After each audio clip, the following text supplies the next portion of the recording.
Now, the US Secretary of State, Antony Blinken, has returned to Israel, where he's been holding meetings with both the Prime Minister, Benjamin Netanyahu, and the Israeli President, Isaac Herzog.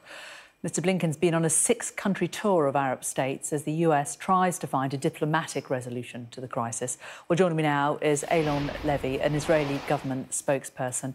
And Eylon, good to talk to you today. This shuttle diplomacy and the message that Antony Blinken will bring today to Netanyahu, do you think that there is anything that he can say to Israel that will stop Israel going into Gaza?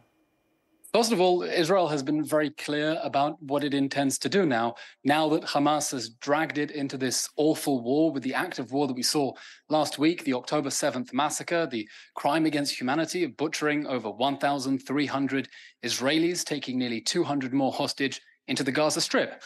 Israel intends to destroy Hamas. This is not another round of conflict in which we aim to deter Hamas or degrade Hamas. This is a war that Israel didn't want, didn't start, didn't expect, a war we've been dragged into, and a war we're determined to win. And when Israel wins this war, we intend to create a reality in the Gaza Strip in which no terror organization has the ability to perpetrate atrocities against our people again.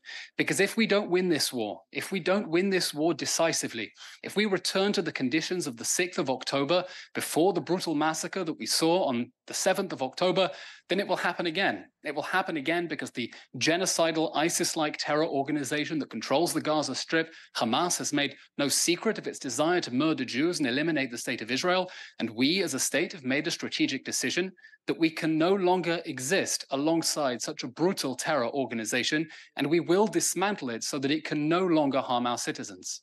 This new reality in Gaza that you talk about, President Biden said yesterday that a new Israeli occupation of Gaza would be a mistake.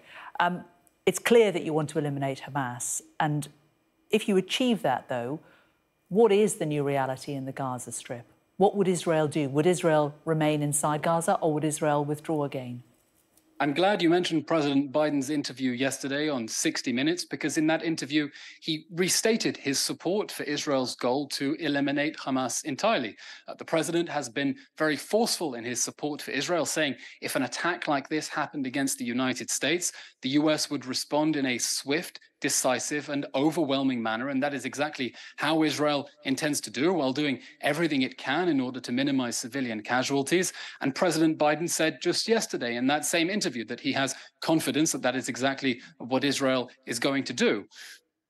But what we witnessed next? So I'll explain. What we witnessed on the 7th October was the place of sheer, pure, unadulterated evil. This was the worst massacre in world history, the worst terror attack after 9/11. And Israel has decided that that terrorist regime, Hamas, can no longer exist. What happened on the 7th of October, the brutal invasion, the beheading, the burning, the butchering of our people, is the worst case scenario that we cannot live with. And after we destroy Hamas, after we topple it, we expect to work together with international partners so that the reality that will exist inside the Gaza Strip is one in which no terrorist organization is able. I'm afraid we're in the middle of a rocket siren now and I have to evacuate the studio. My apologies. OK, Eylon Levy, please do go. Thank you very much for joining us. Eylon Levy, Israeli government spokesperson there.